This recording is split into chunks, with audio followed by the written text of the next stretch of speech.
सुरेश कुमार जी, मेरे राजनीतिक सलाहकार सुनील शर्मा बिट्टू जी, जिला कांग्रेस कमेटी के अध्यक्ष सुमन भारती जी, हमारे हॉर्टिकल्चर मार्केटिंग बोर्ड के अध्यक्ष पूर्व में एमएलए कुलदीप सिंह पठानिया जी, हमीरपुर विधानसभा क्षेत्र से कांग्रेस के प्रत्याशी पुष्पिंदर वर्मा जी, हमारे बरसत से प्रत्याशी सुभाष नटवालिया जी, हमारे पूर्व में विधायक मंजीत सिंह डोगरा जी, एपीएमसी के चेयरमैन हमारे अजय शर्मा जी, नशा निवारण बोर्ड के चेयरमैन नरेश ठाकुर जी, हमारे ओबीसी के कॉर्पोरेशन के चेयरमैन डॉक्टर मोहन जी, हमारे ग्रामीण बैंक के चेयरमैन रामचंद्र पठानिया जी, सभी मंच पर विराजमान हमारे साथी और व्यापार मंडल के अध्यक्ष, पत्रकार बंधुओं, प्यारे साथियों, 2017 में यह चुनाव हुआ। जब 2017 में चुनाव हुआ, मुझे बदौर से विधायक बनने का तीसरी बार मौका मिला। चुनावों से पहले ऐसा लग रहा था और भारतीय जनता पार्टी के नेता ये कह रहे थे कि पूर्व मुख्यमंत्री प्रेम कुमार धूमल जी को मुख्यमंत्री का प्रत्याशी घोषित किया जाए। और निश्चित तौर पर मैं प्रदेश कांग्रेस कमेटी का अध्यक्ष था और धूमल साहब को भारतीय जनता पार्टी ने मुख्यमंत्री का प्रत्याशी घोषित किया। हमीरपुर जिले के लिए बड़े सौभाग्य की बात थी कि वो पहले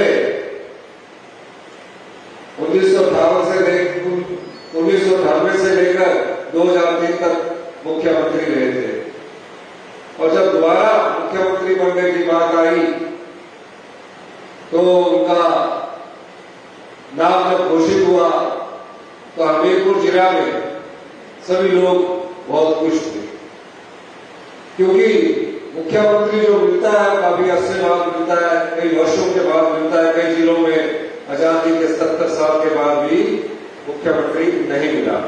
पहली बार, मैं माफी चाहूंगा, पहली बार मुख्यमंत्री 2007 से 12 में बने। और सुजानपुर का जब परिणाम आया, मेरा चुनाव निकला, जिसे Hamirpur government senior secondary school में मैं विधायक बन गया, सुजानपुर के लोग मेरे साथ बैठे हुए थे और हमें पता लगा कि कांग्रेस की सरकार नहीं बन रही है। और एक बात में हम निश्चित थे कि प्रेम कुमार धूमल जी मुख्यमंत्री बनेंगे और प्रदेश का विकास होगा, हमीरपुर जिले का विकास होगा। लेकिन घटना ऐसी घटित हुई कि प्रेम कुमार धूमल जी चुनाव हारे। जैसे ही चुनाव हारे, जो मुख्यमंत्री का घोषित प्रत्याशी, भारतीय जनता पार्टी में ऐसा बहुत कम होता है जब किसी प्रत्याशी को घोषित कर दिया जाए, चुनावों से पहले उन्हें घोषित किया जाए। हारने के बाद भारतीय जनता पार्टी की सरकार, और जिस जिले ने भारतीय जनता पार्टी को मजबूत किया हो, जिस मुख्यमंत्री ने पूरे प्रदेश में भारतीय जनता पार्टी की नींव को मजबूत किया हो, वो अपना चुनाव हार जाए और मुख्यमंत्री भारतीय जनता पार्टी की सरकार से जयराम ठाकुर जी बने। सबको आशा थी कि मुख्यमंत्री जिला से रहे हैं तो चाहे नरेंद्र ठाकुर जी विधायक बने, चाहे उमेश कुमारी जी विधायक बनी, दलित समाज से आते हैं, हमीरपुर जिला को निश्चित तौर पर एक मंत्रिमंडल का पद मिलेगा। लेकिन ऐसा नहीं हुआ और जब हमीरपुर जिला को एक भी मंत्रिमंडल का पद नहीं मिला, जो विकास की गति थी वो हमीरपुर विधानसभा क्षेत्र में तो थम ही गई, पूरे विधानसभा क्षेत्र में एक प्रकार से ट्रांसफर तो होती रहती है और जो भारतीय जनता पार्टी के प्रत्याशी यहां से जीत कर गए उनके मन में एक विश्वास था कि हमें भारतीय जनता पार्टी का जिला रहा है, कोई ना कोई मंत्री बनेगा, पर मंत्री नहीं हुआ। घटना चलकर ऐसा घटित हुआ, 2022 का चुनाव हुआ। उससे पहले मैं प्रदेश कांग्रेस कमेटी का अध्यक्ष था, पर मुझे प्रदेश कांग्रेस कमेटी के अध्यक्ष से हटा दिया गया और चेयरमैन इलेक्शन कैंपेन कमेटी का बना दिया गया। ये पहली बार इतिहास में हुआ कि एक छोटा सा जिला जहां सिर्फ 5 विधायक थे, वहां से दूसरी विचारधारा का जो प्रतिनिधित्व करते थे कांग्रेस की विचारधारा का, उस जिला ने पहली बार निचले हिमाचल को कांग्रेस पार्टी का मुख्यमंत्री बनने का मौका, और हमें 4 सीटें जिताकर मजबूती प्रदान की। हमीरपुर में विकास की गति मिली। मैंने हमीरपुर विधानसभा क्षेत्र का खुद आकलन किया। चुनावों से पहले तो यहां से आजाद विधायक चुनकर आए थे, हमने उनके कहने पर सारे कार्य किए। परिस्थितियां बदली, राजनीति की मंडी में वो बिक चुके थे। राज्यसभा के चुनाव में उन्होंने हमारे खिलाफ वोट किया, हमने हिम्मत नहीं हारी, हमने चुनौती का सामना किया। हमीरपुर जिला में 3 विधानसभा क्षेत्रों में फिर चुनाव हुआ, मैं मुख्यमंत्री था। 2 विधानसभा क्षेत्रों में भारतीय जनता पार्टी ने फिर जीत हासिल की। एमएलए और मंत्री तो बनते रहते हैं, लेकिन हमीरपुर विधानसभा क्षेत्र के विकास में हमने कोई कमी नहीं आने दी। आज मैं ये दावे के साथ कह सकता हूं, भारतीय जनता पार्टी के समय में इस टाउन हॉल की हालत देखते बनती थी, क्योंकि मैंने यहां मीटिंग की थी। इतनी गंदी हालत इसकी थी कि इसके छत में टूट चुके थे। ये जो बस स्टैंड के सामने आपकी नई मार्केट बनी है महाराणा प्रताप की, और हमीरपुर में सभी सड़कों को चौड़ा करने के लिए, डबल लेन करने के लिए हमने पैसे उपलब्ध करवाए। आज सबसे ज्यादा डबल लेन सारी रोड जो है हमीरपुर जिला में चौड़ी हो चुकी है। और अभी 4 ऑफिस में यहां ला चुका हूं। और विचारना देखिए, हमीरपुर बस स्टैंड का शिलान्यास 2007 में हुआ। 30 साल बीते, भारतीय जनता पार्टी की सरकार ने 1 पैसा हमीरपुर के बस स्टैंड के लिए नहीं दिया। भारतीय जनता पार्टी के लोगों ने कभी ये नहीं सोचा कि जिस हमीरपुर का विधानसभा क्षेत्र का विकास होना चाहिए, उसकी किस प्रकार से विकास की योजनाओं को अमली जामा पहनाया जाए, उस दृष्टिकोण से हमने काम करना शुरू किया। जो हमीरपुर का बस अड्डा बनने जा रहा है, इस पर तकरीबन 130 करोड़ रुपया खर्च होने जा रहे हैं। अगले अक्टूबर तक वो बनकर भी तैयार हो जाएगा। ये जो पुराना बस अड्डा है, इसमें हमें टाउन हॉल की तरह सिटी सेंटर बनाने जा रहे हैं, ताकि हमीरपुर विधानसभा क्षेत्र और हमीरपुर के जिला के लोग एक जगह एकत्रित होकर वार्तालाप कर सके, बैठ सके और अच्छा इसका शॉपिंग मॉल बन सके। और तकरीबन इसमें भी 200 करोड़ रुपया खर्च होने जा रहा है। हमीरपुर में मेडिकल कॉलेज है। प्रदेश में 2 एस्पिरेंट हमारे जो आकांक्षी जिला थे, उसमें 2 मेडिकल कॉलेज चंबा और नाहन को मिले। हमीरपुर का मेडिकल कॉलेज क्योंकि हमारा फॉरवर्ड जिला था, तो हमें मिला। मैंने उसको डॉक्टर मनमोहन सिंह जी से, मैं प्रदेश कांग्रेस कमेटी का अध्यक्ष था, और गुलाम नबी आजाद जी हमारे हेल्थ मिनिस्टर होते थे, मैंने उसको स्वीकृत किया है। पर कई नेता आते हैं, दौरा करते हैं और कहते हैं आपने स्वीकृत करवाया।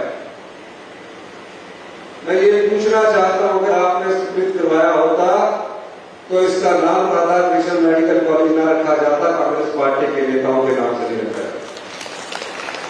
झूठ की भी एक सीमा होती है। स्वीकृत करवाया 2017 में, फरवरी में मीटिंग हुई 2 मार्च को उसका, 2 या 3 अप्रैल को, और 179 करोड़ रुपया इसके लिए मिला। और इसकी इन्वायरमेंट क्लियरेंस की केस चला और 2018-19 में इसकी इन्वायरमेंट क्लियरेंस हुई। लेकिन क्या 180 करोड़ से मेडिकल कॉलेज बनना था? मेडिकल कॉलेज की सिर्फ बिल्डिंग ही बननी थी, या मेडिकल कॉलेज चलाने के लिए हमें क्या स्थिति लानी पड़ेगी, क्या करना पड़ेगा, उस दृष्टिकोण से पिछली भारतीय जनता पार्टी की सरकार ने नहीं सोचा। हमने इसमें 450 करोड़ रुपया और किया और मेडिकल कॉलेज का एकेडमिक ब्लॉक, मेडिकल कॉलेज और दूसरे हॉस्टल्स का हम निर्माण करने जा रहे हैं। और अगले 1 महीने में हम पूरी तरह से इस मेडिकल कॉलेज को शुरू कर देंगे। मेडिकल कॉलेज की बिल्डिंग तो बन जाती है, लेकिन क्या आपको पता है कि ये मेडिकल कॉलेज उतने सामर्थ्य नहीं है।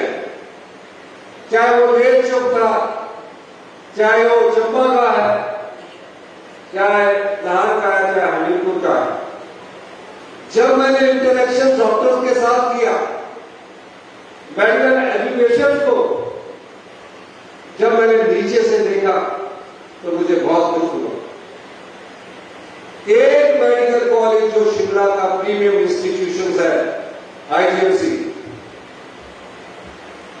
उसमें भी जो टेक्नोलॉजी है, यहां तो आई भी थी टेक्नोलॉजी, 19 साल पुरानी MRI मशीन लगी थी और यहां तो 15-15 साल पुराने एक्सरे की मशीनें लगी। अब 19 साल पुरानी मशीन लगी हुई, किसी सरकार ने नहीं सोचा जिस टेक्नोलॉजी से आपकी MRI हो रही है, जिस टेक्नोलॉजी से आपका CT स्कैन हो रहा है, जिस टेक्नोलॉजी से आपका अल्ट्रासाउंड हो रहा है, वो पूरी तरह पुरानी हो चुकी थी। हमने टेक्नोलॉजी की तरफ ध्यान दिया और आज मैं दावे के साथ कह सकता हूं, कोई आंदोलन कर ले, चमियाना, IGMC और डांडा और नेर चौक और हमीरपुर मेडिकल कॉलेज में जो एम्स में टेक्नोलॉजी लगी है, दिल्ली में PGI में भी नहीं, उस टेक्नोलॉजी को मैंने 4-5 मेडिकल कॉलेज में उपलब्ध करवा दिया है। अब टेक्नोलॉजी तो लग गई, उसके बाद अध्ययन किया गया। डॉक्टर कहां है? सबसे पहले तो हमें यह पता लगना चाहिए कि बीमारी क्या हुई है। बीमारी के लिए हमें ट्रांसफर करते रहे डिस्ट्रिक्ट हॉस्पिटल से, आप IGMC पहुंच गए, एम्स पहुंच गए। आज डॉक्टरों की बहुत कमी है और खासकर डायग्नोस सिस्टम में बहुत कमी है। मैंने पता किया कि कहां गए, मशीनों को चलाने वाले डॉक्टरों में क्या असिस्टेंट प्रोफेसर है, फैकल्टीज के मेंबर है? तो सिर्फ IGMC को छोड़कर टांडा में भी उतने फैकल्टी के मेंबर नहीं है। नेर चौक और हमीरपुर को तो छोड़ ही दीजिए, चंबा और नानका उससे भी बुरा है। क्या होते हैं जब मशीनें लग जाए, चलाने वाले ना हो, तो आपको उसका लाभ नहीं मिलता। फिर पूछा गया कि कमी क्या है, क्यों ऐसा हुआ? तो पता लगा कि यहां हमीरपुर, नेर चौक, चंबा, मंडी, टांडा में PG की क्लासेज ही शुरू नहीं हुई है, ऐसा शिफ्टिंग नहीं शुरू हुई है। और मेडिकल कॉलेज ये लोग चलाते हैं जहां 40 साल में 270 सीटें PG की हुई। हमने इस वर्ष, मैंने खुद व्यक्तिगत अनुरोध करके, व्यक्तिगत रुचि लेकर 240 PG की सीटें मेडिकल कॉलेज में 240 सीटें जब PG की होगी तब उसके बाद एस्टैब्लिश होगी। आप हमीरपुर मेडिकल कॉलेज में जाते हैं, जनरल हॉस्पिटलों में जाते हैं, क्या कमी है? आप सोचते हैं कि डॉक्टर है, कौन स्पेशलिस्ट है, क्या देख रहा है आपको, उस सब चीजों का हमने अध्ययन किया। पता लगा कि रेडियोग्राफर ही नहीं है, और रेडियोग्राफर्स की जो ट्रेनिंग करते हैं आईजीएमसी और टाटा में पिछले 23 साल से 18 सीटें हैं। मैंने कहा डिमांड ज्यादा है, सप्लाई कम है, हमने उन सीटों को बढ़ाकर ओटी, एनेस्थीसिया और रेडियोग्राफर की 50-50 सीटें की। दोनों मेडिकल कॉलेज से 50-50 रेडियोग्राफर 2028 में निकले। आज हम रेडियोलॉजी डिपार्टमेंट को हमीरपुर मेडिकल कॉलेज के लिए अगर रेडियोलॉजिस्ट रखना है, मैं 5 लाख रुपया देने के लिए तैयार हूं, कोई ये नहीं पा रहा। मैंने कहा उसकी सैलरी के अलावा 2 लाख रुपए का इंसेंटिव देंगे। हमें प्रोफेसर चाहिए, असिस्टेंट प्रोफेसर है, एसोसिएट प्रोफेसर है, हमने एडवर्टाइजमेंट किया 5-5 लाख में डॉक्टर नहीं होगा, क्योंकि अच्छे डॉक्टर हमने उपलब्ध करवाए। ये व्यवस्था मेरे समय की खराब नहीं है। इस व्यवस्था को मैंने जानकारी प्राप्त की, हमारी सरकार ने जानकारी प्राप्त की। गांव का आम आदमी, आम परिवार का व्यक्ति सरकारी हॉस्पिटल में जाता है, डॉक्टर को चेक करवाता है। हमारे डॉक्टर हिंदुस्तान के सबसे बेस्ट डॉक्टर है, लेकिन टेक्नोलॉजी से अपग्रेडेड नहीं है, क्योंकि टेक्नोलॉजी उपलब्ध ही नहीं करवाई गई। सोचता है कि मैं जल्दी ठीक हो जाऊंगा, उसको इलाज का पता या तो पीजीआई में लगता है या एम्स दिल्ली में लगता है। 1000 करोड़ रुपया हर साल हमारे हिमाचल के लोग अपना इलाज करवाने के लिए हिमाचल से बाहर जाते हैं। कैसे हॉस्पिटल चलेंगे? हमने उस व्यवस्था को बदला है, और व्यवस्था जो बदली है उसमें समय लगता है। उस विचार को अपनी जामा बनाने के लिए अभी समय लगता है। मैं दावे के साथ कह सकता हूं, जितने भी हमारे मेडिकल कॉलेज है 2032 तक हिंदुस्तान के सबसे बेस्ट मेडिकल कॉलेज होंगे, और यहाँ इलाज करवाने के लिए बाहर से लोग आएंगे। पैट स्कैन नहीं है, कैंसर में हम बढ़ते जा रहे हैं। एम्स में एमआरआई करवाने के लिए दिल्ली और इसमें 3-3 महीने की वेटिंग है। आपका कैंसर का इलाज होना है, 3-3 महीने की वेटिंग है। हम उस दिशा में बड़ी तेजी से आगे बढ़ रहे हैं। आप रोज कृष्णा लैब, पैट लैब से टेस्ट करवाते हो, मैनुअल टेस्ट होता है आपका। हमने पता किया, दिल्ली के एम्स में मैंने डॉक्टरों की टीम भेजी, और वहां वर्ल्ड क्लास जो ऑटोमेशन लैब लगी है, वही 5 मेडिकल कॉलेज में, चाहे वो चमियाना है, टांडा है, या आईजीएमसी है, या देवचंद कालीपुर में 125 करोड़ रुपए की लागत से हम उपलब्ध करवाने जा रहे हैं। 4 महीने के अंदर वो मशीन पर चला जाता है। सबसे पहले हमें इलाज करवाते हुए ये पता लगाना जरूरी है कि मुझे बीमारी क्या है। Pain killer, antibiotic, anti allergy खाने से इलाज नहीं होता है। जैसे जैसे बॉडी की शारीरिक क्षमता कमजोर होती जाती है, आपको बीमारी घेरती जाती है। आज रोबोटिक सर्जरी है, एक रोबोटिक सर्जरी का इलाज करने के लिए 4 लाख रुपया लगता है। 4 लाख रुपया आज चाहे आईजीएमसी में है, टाटा में है, चमियाना में है, नेर चौक में है, हमीरपुर में भी लगने जा रही है, क्योंकि मेडिकल कॉलेज शिफ्ट कर रहे हैं। हम सिर्फ एक किसी का ऑपरेशन करना है तो 1,30,000 रुपया खर्चा आता है। हमने कहा कि आम लोगों को सिर्फ 30,000 रुपए में इलाज करना है, 90,000 रुपया सरकार को। ये सब जो इलाज है ये आपसे संबंधित है। आप उनके नाम भी नहीं जानते होंगे, एमआरआई, टेस्ला, ऑटोमेशन है, और आपके जो दर्द है आप जनता की, किसान की दर्द, महिलाओं की दर्द, मजदूर की दर्द, युवाओं की दर्द, सरकार उस दर्द को समझती है, उस दर्द को सोचकर योजनाएं बनाती है, उसे व्यवस्था परिवर्तन कहते हैं। आपको जलंधर नहीं जाना पड़ेगा, आपको सीएमसी लुधियाना नहीं जाना पड़ेगा। 6 महीने के भीतर हमीरपुर के मेडिकल कॉलेज में बेस्ट इलाज मिलेगा, ये मैं कहना चाहता हूँ। ये ठीक है कि डॉक्टरों की संख्या बढ़ाने में थोड़ा समय जरूर लगेगा, 2 साल लगेंगे, लेकिन जल्दी ही आप पाएंगे कि घर के दरवाजे के पास आपको इलाज मिल रहा है। नॉर्थ जोन का सबसे बड़ा कैंसर इंस्टीट्यूट जापान की मदद से हम इंप्रूवमेंट बनाने जा रहे हैं नॉर्थ में।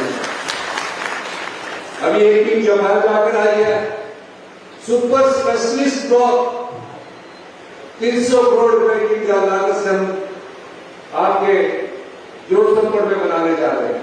जोधपुर में जगह उपलब्ध है और जो लोग ये दावा करते हैं वो अपना 20 साल का इतिहास बताइए कि 20 साल में तुमने क्या किया। हमें तो मौका 3 साल में मिला, हमने यहाँ का जो भी है मेडिकल कॉलेज है, बस स्टैंड है और जो भी क्षेत्रों में विकास किया वो सब लोगों के सामने है। मुझे ये समझ नहीं आता कि लोग भारतीय जनता पार्टी को वोट क्यों देते हैं। हिंदू हिंदू कहने के बाद हमसे बड़े कोई हिंदू हो सकते हैं? इन्होंने तो हिंदू धर्म के नाम पर जब प्राण प्रतिष्ठा अयोध्या मंदिर में हो रही थी तो आधे दिन की छुट्टी की थी, हमारी सरकार ने तो पूरे दिन की छुट्टी की थी। हमसे बड़े सनातनी हो सकते हैं ये?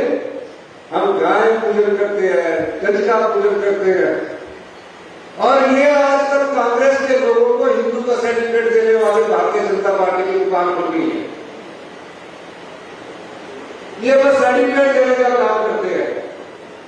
मैं ये कहना चाहता हूं, हमारा धर्म हमें सिखाता है ईमानदारी से काम करिए, नैतिकता से काम करिए, पारदर्शिता से काम करिए। ये हिंदू संस्कृति है। इनके समय क्या हुआ? इनके समय क्या हुआ? यही कोऑर्डिनेट सिलेक्शन बोर्ड है जहां हिमाचल के कई युवा एक सपना लेकर ये सोचते थे कि आज सरकार में रोजगार दिख रहा है और मुझे मेहनत करनी है और मैंने सरकारी नौकरी प्राप्त करनी है। अपने कैडर को मजबूत करने के लिए कोऑर्डिनेट सिलेक्शन बोर्ड से पेपर लीक करवाए गए, पेपर बेचे गए। कितने युवा जो सरकारी क्षेत्र में नौकरी चाहते थे, मेहनत करते थे, कभी नकल तक नहीं मारी थी, योग्य उम्मीदवार थे, वो सिलेक्ट नहीं हुए। जिन्होंने पेपर खरीदे, जिन्होंने पेपर लीक करने वालों से पेपर खरीदे, वो सिलेक्ट हो गए। आप लोगों को नहीं पता लगा, हमारी सरकार बनी, मैंने इंक्वायरी के ऑर्डर दिए, पता लगा पेपर लीक भी करवाए जाते थे, पेपर बेचे भी जाते थे और मैंने इस कोऑर्डिनेट सिलेक्शन बोर्ड को भंग किया। जो पेपर लीक करवा रहे थे, जो पेपर बेचा करते थे, सब जेल की सलाखों के पीछे गए, सब जेल की सलाखों के पीछे गए। पेपर लीक हुआ, लीक का कोई नैतिकता की बात नहीं। भारतीय जनता पार्टी के लोगों से पूछा जाना चाहिए। हजारों बच्चों ने नीट का पेपर दिया, मेहनत की, पेपर कैंसिल हो गया, लीक हो गया। अपने शिक्षा मंत्री से इस्तीफा तक नहीं मांग सके। ये भारतीय जनता पार्टी की हिंदू संस्कृति है। पेपर लीक होने पर कोई नहीं मांग सके। पुलिस भर्ती पेपर यहां लीक हुआ, पटवारी भर्ती पेपर लीक हुआ। आज राज्य के आयोग में एक भी पेपर लीक नहीं होता है, सबको मेरिट के आधार पर नियुक्तियां मिलती है। और हमने तो और एक काम किया, पब्लिक सर्विस कमीशन में रिटन टेस्ट होता था, क्लास 1 क्लास 2 पोस्टों का, लेक्चरर का, कॉलेज के स्कूल के लेक्चरर्स का वाइवा होता था। वाइवा के नंबर अलग से लगाकर सेलेक्ट कर दिए जाते थे, रिटन के नंबर नहीं लगाए जाते थे, जोड़े नहीं जाते थे। मैंने कहा ये मेरिट के साथ अन्याय है। जिसने रिटन में नंबर लिए वो सिलेक्ट हो गया, एक बार पेपर सिलेक्ट में हो गया। मैंने वाइवे के साथ रिटन के नंबर भी जोड़े। आज पब्लिक सर्विस कमीशन में जो रिटन में नंबर लाता और जो पर्सनल में नंबर लाता, उन दोनों को जोड़ने के बाद आज उसकी सिलेक्शन की जाती है। ये पारदर्शिता। ये क्या कर रहे थे? ये बस एक बार नगर मनवा के पास करवा लेते थे, फिर उसको सिलेक्ट कर देते थे, कहते थे हमारे कैडर का आदमी। अरे पूरा समाज हमारा, चाहे वो 75 लाख की जनता है, हमारे समाज की अपनी जनता है। वो कैडर नहीं देखती कि बीजेपी का कैडर है, कार्यकर्ता का कैडर है। वो ये देखती है जो सत्ता में आते हैं, जिनको लोग चुनकर भेजते हैं, कि सत्ता में बैठने वाले शासक जो होते हैं वो ईमानदारी से काम करे। अच्छे शासक के लिए अच्छे प्रशासन का होना जरूरी है, और अच्छे प्रशासन से सरकार को चला रहे हैं। शिक्षा के क्षेत्र में क्या हुआ? ये इन्हीं की सरकार के समय का है, हम नहीं कह रहे। जयराम ठाकुर जी मुख्यमंत्री थे, सरकारी स्कूल के शिक्षा के स्तर के गुणात्मक शिक्षा का अध्ययन किया गया, और क्या पाया गया कि 2021 में, हम तो नहीं थे, 2021 में यह पाया गया कि क्वालिटी एजुकेशन, गुणात्मक शिक्षा में हम पूरे देश में 21वें नंबर पर है। 21वें नंबर पर, 21वें नंबर पर तालीम जाने की जरूरत नहीं हो रही, 21वें नंबर पर है हमारी सरकार है। हमने फैसला किया, हमारे मंत्रिमंडल के सदस्यों ने फैसला किया कि शिक्षा में गुणात्मक सुधार लाने की जरूरत है। 3.5 साल के बाद उसी के अंदर की भारतीय जनता पार्टी की सरकार ने अध्ययन किया। इनके समय 5वीं का बच्चा जो सरकारी स्कूल में पढ़ता था, माँ बाप बड़ी आशा के साथ सरकारी स्कूल में भेजते थे। सारे सरकारी स्कूलों में पढ़ने वाले जो टीचर है वो टेस्ट के थ्रू लगे हुए थे। 5वीं का बच्चा दूसरी की किताब नहीं पढ़ सकता था।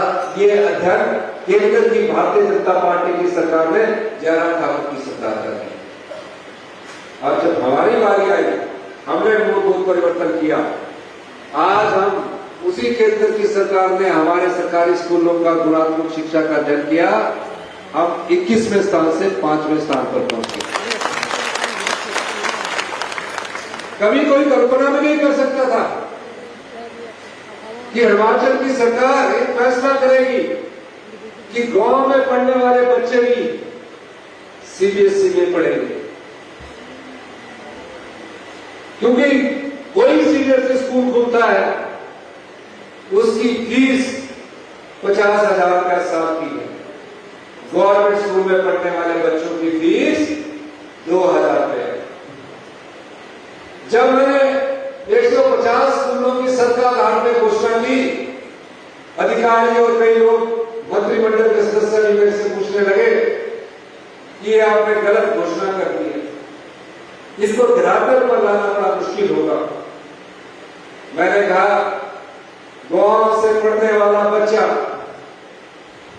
एचपी बोर्ड में पढ़ रहा है, खुशी, अच्छी पढ़ाई होती है, लेकिन साथ ही अगर वो सीबीएसई स्कूल में पढ़ेगा तो उससे अच्छी बात और क्या होगी, क्योंकि पूरे हिंदुस्तान में सीबीएसई की एक ही शिक्षा है और भविष्य की चुनौतियों का वो सामना करेगा।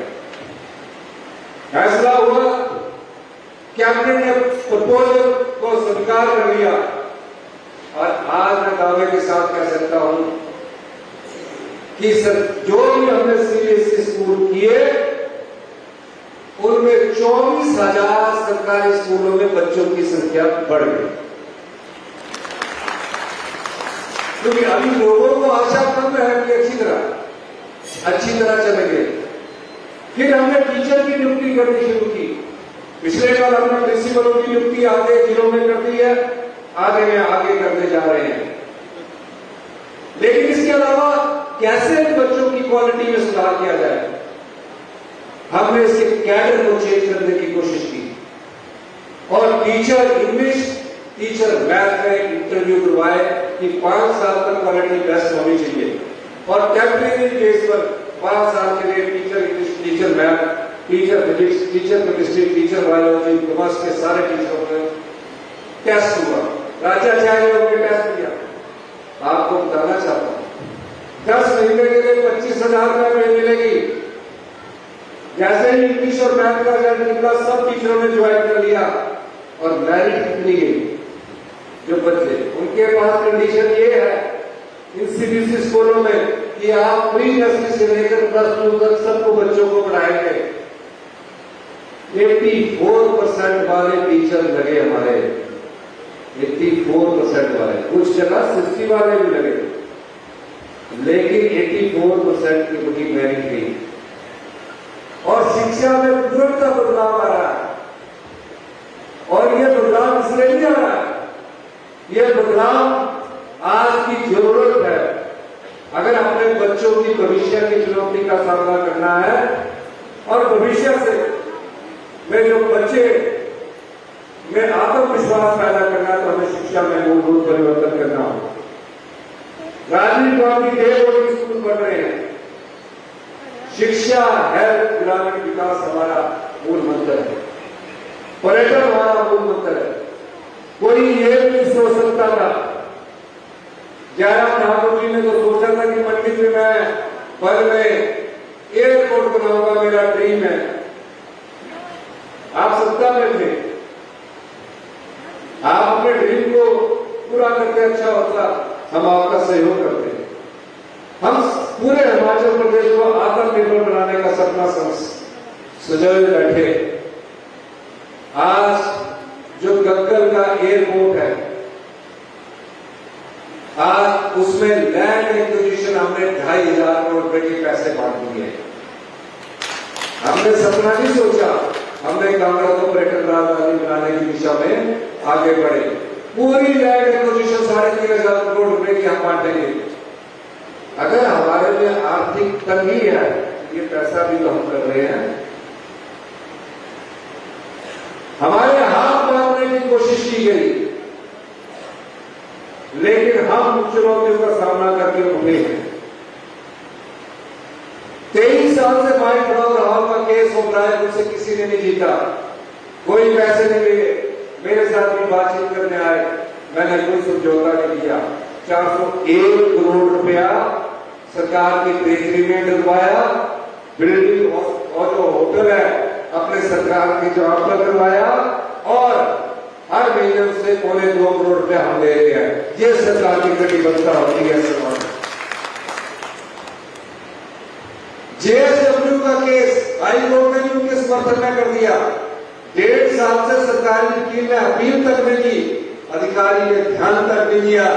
मैंने जब मीटिंग ली तो मैंने पाया कि हमारे 250 करोड़ रुपया हर साल के कट जाते हैं, क्यों नहीं ले रहे हैं। सुप्रीम कोर्ट में गया, कहते कि टाइम ओवर हो गया, मैंने बड़े वकील किए, सुप्रीम कोर्ट ने हमारे हक में फैसला दिया। आज 250 करोड़ रुपया प्रत्येक साल का हमारे गिराने लगा। इन्होंने क्यों नहीं किया? पिशावर पर समझौता होना था, यही जयराम ठाकुर जी की सरकार थी, यही डबल इंजन की सरकार थी। अभी कह रहे थे डबल इंजन की सरकार तो हमारा दुगना विकास करवाएगी, ऐसा विकास करवाएगी कि जो प्रदेश की संपदा है उसको खंगाल कर देगी, खंगाल कर देगी। ये विकास इन्होंने करवाया।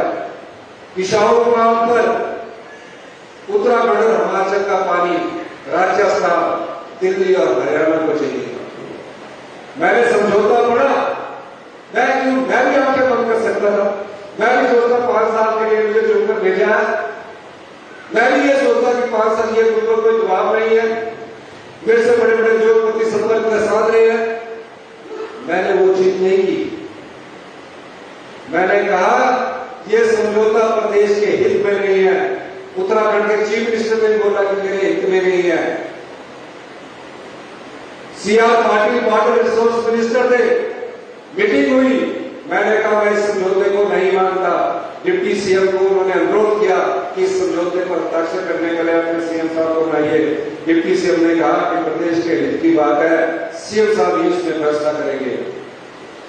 होम मिनिस्टर साहब के पास मीटिंग हुई, मैंने उनसे स्पष्ट कहा जिन लोगों को पानी की जरूरत है, जो राज्य प्यासे हैं, उनको तो आप राष्ट्रीय महत्व का प्रोजेक्ट कह रहे हैं, 90% केंद्र सरकार दे रही है, 10% राजस्थान, हरियाणा और दिल्ली देंगे, और जो उससे बिजली बनेगी 2 रुपये 30 पैसे की उस समय के हिसाब से उसका पैसा हिमाचल प्रदेश सरकार देगी। पानी हमारा, अगर पानी लेना है मना नहीं है, लेकिन जो बिजली पैदा होगी हम देंगे। हमने कहा नहीं, ये समझौता मुझे स्वीकार्य नहीं है। उत्तराखंड के सीएम ने बोला कि ये सीएम हिमाचल ठीक बात कर रहे हैं, उनकी हिम्मत नहीं हुई, उत्तराखंड के सीएम थी। मैंने कहा कि समझौते पर मैं हस्ताक्षर करने में असमर्थ हूं। IAS ऑफिसर होते तो कर देते, जयराम ठाकुर जी ने तो कर ही दिया था, उन्होंने तो समझौता किया, मैंने नहीं किया। और अंत में हमारी बात मानी गई। आज 5 साल बाद उसमें 600 करोड़ नहीं 1000 करोड़ रुपया हिमाचल प्रदेश के राज्य में खत्म में पैसा आपके खजाने में आता है, तो इससे सरकारी योजनाएं चलती है, हॉस्पिटल बनते हैं, शिक्षा संस्थान अच्छे होते हैं, पेंशन मिल जाती है।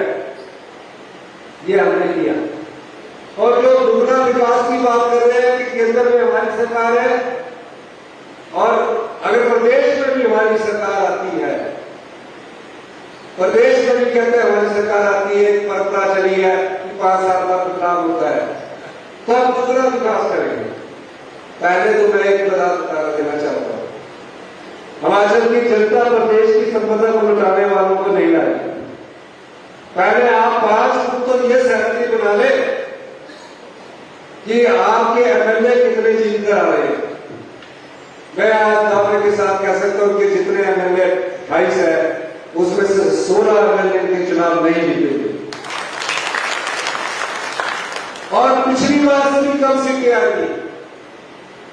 और जयराम ठाकुर जी जो रोज बयान दे रहे हैं,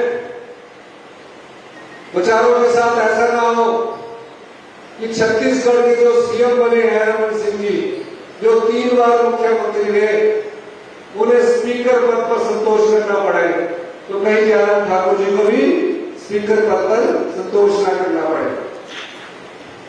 छत्तीसगढ़ में सीएम थे रमन जी, तो ये चीज कहना, जो प्रदेश की संपदा को लुटाता है उसे जनता कभी नहीं लाती है। क्यों लाएगी? में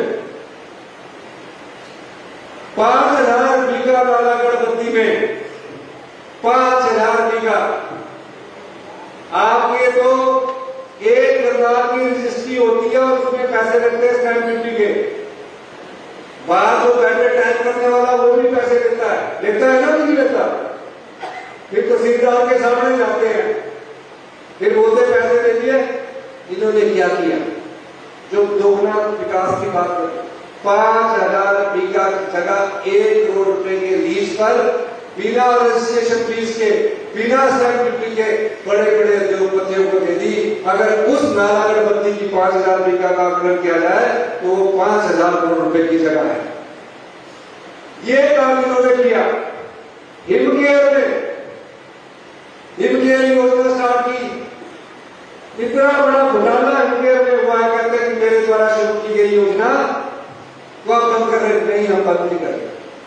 आपके द्वारा शुरू की योजना में जो घोटाला हुआ है उसका पर्दाफाश कर रहे हैं। महिलाओं की बच्चादानी का ऑपरेशन होता है, क्या आपने सुना कि हिमकेयर योजना में पुरुषों की बच्चादानी का ऑपरेशन हो गया? ये घोटाला उन्होंने किया, फटाफट बिल बनाए, ये देखा भी नहीं, ये देखा भी नहीं, और करप्शन की मैंने उसके इंक्वायरी के ऑर्डर दे दिए हैं। 1000 करोड़ रुपया जो आपका पैसा था, 1000 करोड़ रुपया, जिसमें 550 करोड़ प्राइवेट हॉस्पिटलों का पैसा जो इसमें अभी पेंडिंग पड़ा हुआ है, वो लुटा दिया गया। जब सरकारी हॉस्पिटल में मैं 5 लाख रुपए पर डॉक्टर नहीं मिल पा रहा, आप अंदाजा लगाइए किस तरह जनता को बेवकूफ बनाया गया। स्पेशलिस्ट डॉक्टर थे नहीं, MBBS डॉक्टर के हॉस्पिटल भी पैनल करवा दिए गए। हम सरकारी हॉस्पिटल में डॉक्टर लाने के लिए 5 लाख 6 लाख रुपए दे रहे हैं, उनको 500 करोड़ रुपए हिमकेयर घोटाले के दे दिए। इंक्वायरी चल रही है क्योंकि बीजेपी ने मांग की, हमने उनकी मांग कर इंक्वायरी कर दी। ये भ्रष्टाचार इन्होंने किया। हम इनसे 3 सवाल पूछना चाहते हैं।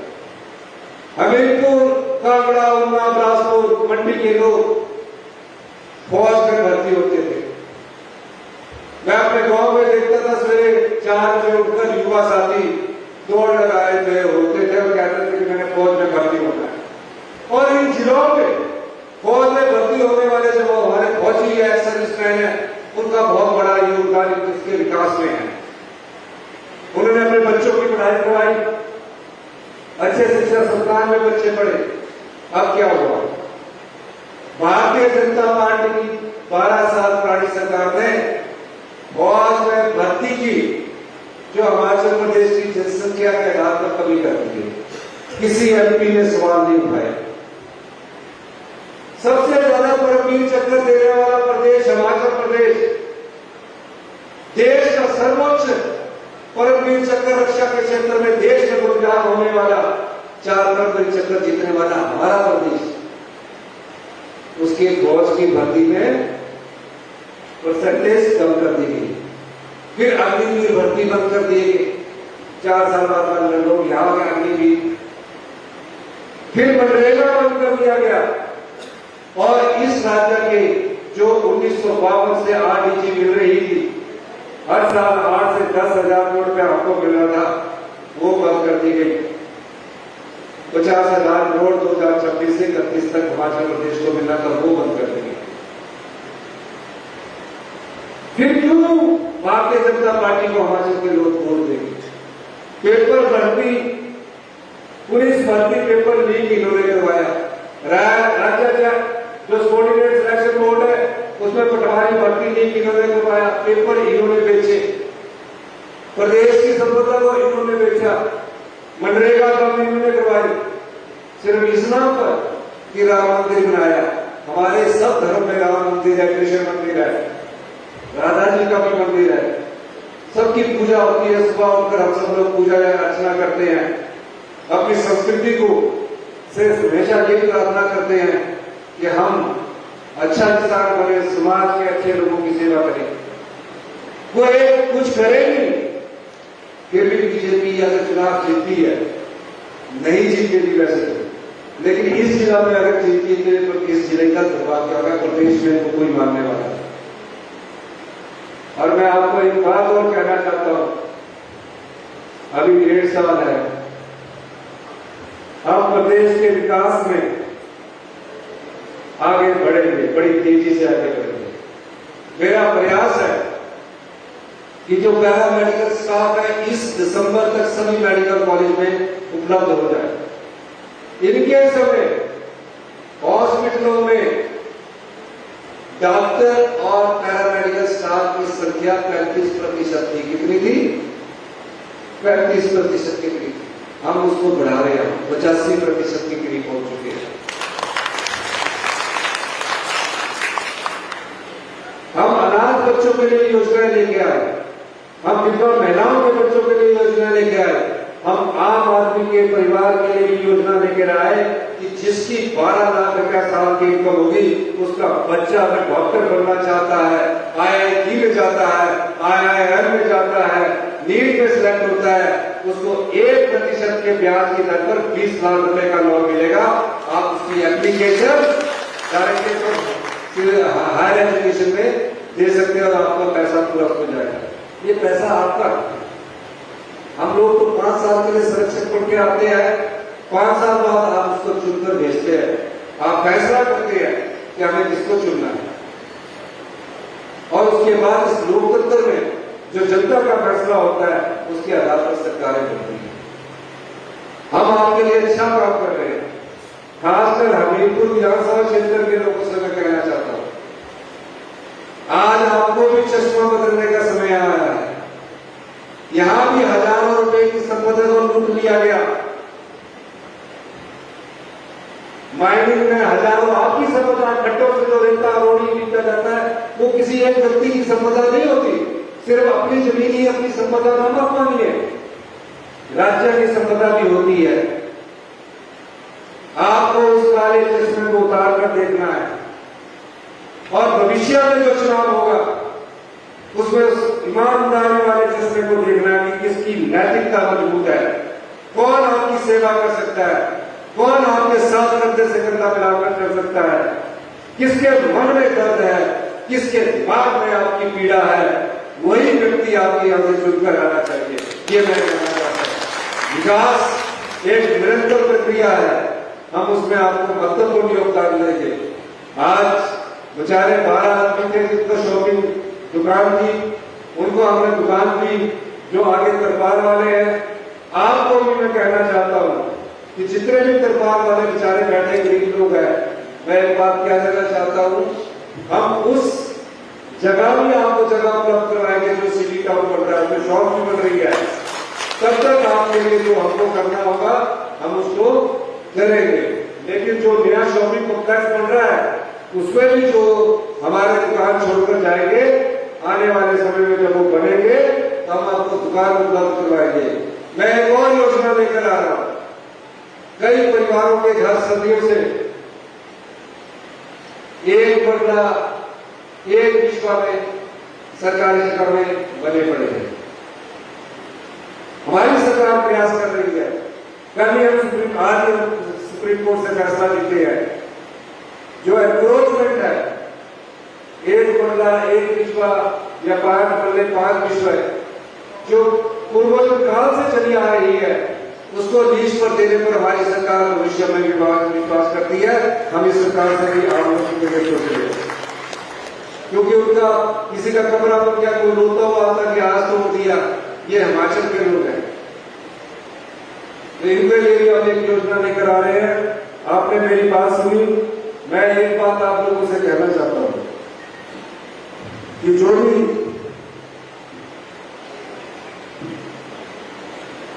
ये सारी चीजें, जो एक चीज मुझे समझ नहीं आ रही कि गर्ल्स स्कूल को एचपी बोर्ड का कर दिया जाए।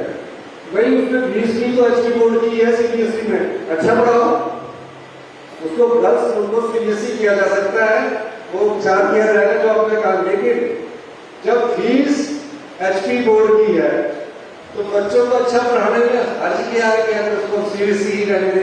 नया गर्ल्स स्कूल में सीबीएसई कर देते, तो बंद नहीं करते। नहीं तो दोनों में बच्चे पढ़ेंगे तो अच्छा होगा। एचपी बोर्ड के बारे में विचार किया जाएगा, सोचा जाएगा। जो रामलीला ग्राउंड है और लोकल बस स्टॉप की जो प्रॉब्लम सुनील शर्मा जी ने बताई है, उसको आगे देखा जाएगा और जो हो सकता होगा उसको किया जाएगा। तो इन्हीं शब्दों के साथ मैं एक बार फिर से इस क्षेत्र को नगर निगम इसलिए बनाया गया है ये बताना चाहता हूं। ये भी हमने बनाया है, इसमें कोई टैक्स किसी को नहीं लगेगा, पर पैसा बहुत भरपूर मिलेगा। आने वाले 5 सालों में जो भी नगर निगम क्षेत्र में हमारे क्षेत्र आए हैं उसमें कोई भी टैक्स नहीं लगेगा, कोई भी इसमें एक्स्ट्रा पैसा आपसे नहीं लिया जाएगा। और दूसरा, कुछ क्षेत्र नगर निगम का बाहर निकलना चाहता है उसको भी हम बाहर निकालने की दिशा में आगे बढ़ेंगे। यही मैं कहना चाहता हूँ। आपने हमारी बात सुनी, आपका बहुत बहुत धन्यवाद। जय हिंद, जय हिंद।